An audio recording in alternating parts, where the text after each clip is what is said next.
Hi and welcome back everyone. Now, in today's video, I'm giving a quick recap of what happened in Season 1 of my Grimdark Future Firefight battle reports. It was a campaign battle, though it's actually more of a big narrative, so I'm just gonna call it Season 1.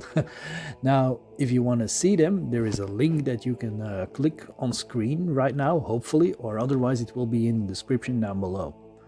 Now, in the battle reports, I do go a lot more into the narrative than I can cover in this video, as this is merely a recap. But I hope you will enjoy this video nonetheless. So here we go. Alright, so let's begin with episode 0 or mission 0. Now, in this introduction mission, actually, a squad of Prime Brothers received a distress call coming from a human defense force vessel. Now, they boarded the ship and immediately got attacked by an unknown species, later called alien hives. Now, they fought hard but took some casualties, and eventually they reached the source of the distress call, which was a group of human defense force troopers that was hidden away and managed to survive the alien onslaught. And that will be it for Mission 0. Okay, now recap for Mission 1 or Episode 1. With the human defense troopers by their side, they fought their way through a bunch of alien hives. They have to reach their ship to escape this now overrun vessel. They did succeed, but got some casualties on their way to safety.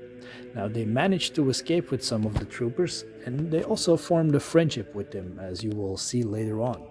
Their task now is to warn the defenses, beginning with the company master. They try to get the transmission through, but it gets blocked as the alien fleshy pods are closing in behind them. Okay, so episode 2 or mission 2. In the meantime, at a base camp, a battle sister and a prime brother of the planetary fists are having a respite after rescuing a bunch of people. A whole lot of people, actually. And they are now at a refugee camp that harbors people of the nearby towns that got raided by orcs. It is then that the sky started to darken and thousands of fleshy pods started to descend upon the planet's surface. Among the people, a weird cult of alien worshippers started to attack the camp, and it is here that the battle sister and the prime brother, along with human defense force troopers, had to fend off against members of the Soul Snatcher cult.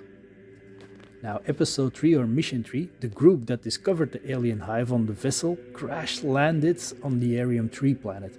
They noticed that all around them these aliens are making their way to the surface, and God King only knows how many other planets in the Sirius sector got hit by this. They have to fight an incoming horde of these alien hives. They are joined by Sabine and Chiron, the battle sister and the prime brother of the planetary fists, a bit later in the fight. And now they are bound for the fortress of the Ultra Company, encountering many abandoned and destroyed homesteads as they continue on their journey. In the distance, thousands of these things are approaching them. Alright, so episode 4 or mission 4. In the meantime, the human defense troopers, they are making their way to the massive temple at the capital. They are met with devastation along the way and are also being hunted by aliens. Alien hives, basically. Then a squad of temple brothers led by Azrael steps in to assist them. Eventually they prevail, taking losses, and they do manage to reach the temple in safety, thanks to the efforts of the temple brothers. And it is here they are met by High Sister Abigail, who grants them refuge. Alright, continuing on to episode 5 or mission 5. Now we are back at the first group of Prime Brothers, who are now accompanied by Sabine and Chiron, who are making their way through the forest now. They suddenly find themselves under fire by a mob of orc marauders. Not only do they have to fight the orcs, but in the meantime the alien hives are also charging at them, and the aliens don't really care who they consume. It is everyone against everyone in this battle. Alright guys, so a quick word in between, and it is something that I basically skipped over because this is happening behind the scenes and does not play a real part inside of the battle reports that you witness. But this is just to create the narrative a bit more interesting, and these are things that are happening. Now, in the meantime, while the battles on the surface are raging on, An ambitious inquisitor and his dark mysterious friend are observing everything that is happening. The inquisitor, Morkion, wants to become a ruler on the sector and get a chair into the High Parliament. Now, his dark mysterious friend has a plan in motion that will get him there. Of course, for some favors for his own, of course. Now, he is urging Morkion to wait a bit longer and let the situation grow dire, and then when humanity is on his knees, only then swoop in to save the day. Something that will become clear is that the mysterious figure is actually a Havoc Lord, who is playing the Inquisitor like a puppet. Now, there is a very dark agenda behind this, and as you will come to find out, is that they are actually behind the alien invasion, as the one thing the Havoc Lord truly needs is the blood of billions of people to be spilled to create a rift to let the realms of the Havoc gods flow into real time. Now, this will be made more clearer in Season 2, but what has transpired throughout the course of the season is that Morkion eventually swayed to the powers of the Havoc Lord due to his self-centered nature, and he did manage to weasel his way into Parliament by killing a very high official. And an assassin took the shape and form of this official, and after raining down massive gunfire on the planet that killed more than 500,000 people, he did eradicate the alien threat, and he got declared a hero and now has the upper vote in Parliament with the Havoc Lords, Legion of the Bearers of the True Word, at his side. Now, this plot, however, is not yet detected, and in the meantime the Havoc God Urlak seizes his opportunity. But again, this is things that happen behind the scenes, so let's quickly go back to the recap of the episodes, alright? Alright, so episode 6, or mission 6, the group managed to reach the Ultra Company fortress, and Master Zorion takes his army to war, fighting off a massive horde that found its way to a city nearby. The group basically is instructed by Zorion to head out to the temple, where most of the survivors are being brought to, the capital. Now, Company Master Zorion was successful in driving back the alien hives in a very big battle report. This was more a Grimdark Future, not really a firefight, and started by sending hit squad to the cities to round up survivors. Okay, now episode 7, or mission 7, this is basically a very special kind of battle report, as it eases in where I create a spin-off, and some of you who watch my channel know that I have a first season of Gang Wars, which is basically a one-page rules version of Necromunda, and that's actually the season 1 of Gang Wars ties in with this season. Now, a recap of this episode. As I said, this is an introduction to my other campaign, and this is where the effects of the invasion are also felt by the millions of Hive City inhabitants. The many gangs that rule down here are now finding they have a different threat to fight against. In this episode, the enforcers are met with a horrific scene as they are being attacked by cultists who see the alien hives as gods, not only worshipping them, but fighting alongside of the aliens. Alright, so episode 8, or mission 8.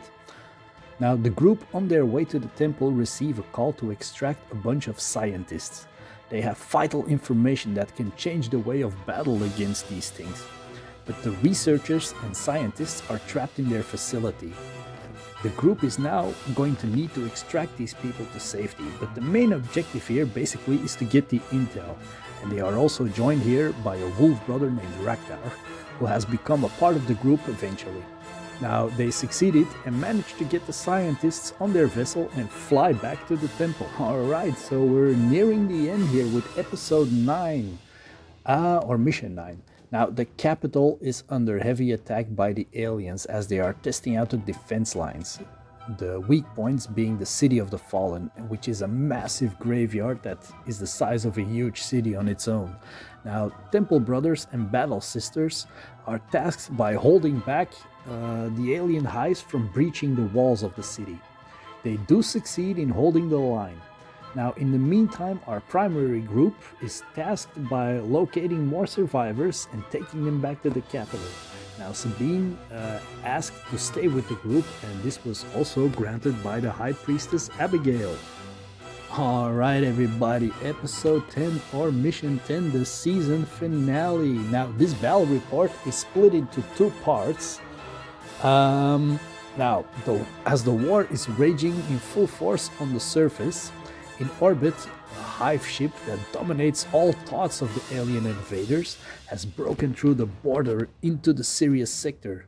Now, there is a group of destroyers, an elite force of Prime Brothers known as the Seven, who got tasked by boarding this living vessel and take it out from within. Now, these destroyers do suffer casualties, but they manage to destroy the ship and the hive mind, leaving all alien hives on the planet, on all the planets actually, disorientated. But this was not until they gathered in hundreds of thousands at the Capitol Gate.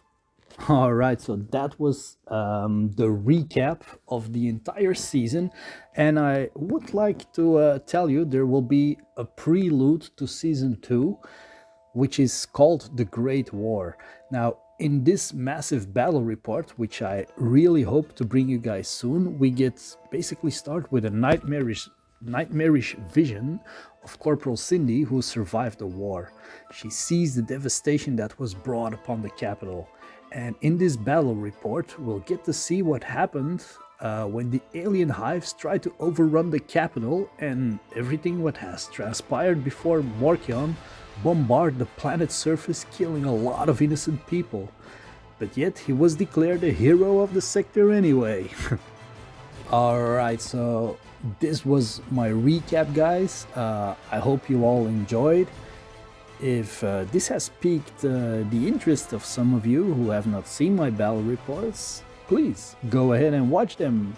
I will say up front though, my battle reports in this season, I did not do voiceovers for the character dialogue. It's basically something I started doing with Gang Wars. Nonetheless, I still hope you will enjoy them. I had a really fantastic fun time playing these games, and I really can't wait to start season 2. It will be a lot more darker and grim with the rise of the Havoc Gods. And what will fate have in store for the Sirius sector, as now hordes of plague zombies will be prowling the surface worlds, and Urlag's demons start to get, start to step out of the wormholes. So can the Prime Brothers stand against their corrupted brothers? Come and find out soon after the Great War, alright? So thank you all for watching, guys, and I really wish you all a great day. And yeah, thanks for all the support, it really means a lot, and I hope you will stick around on my channel, alright? So bye for now, bye!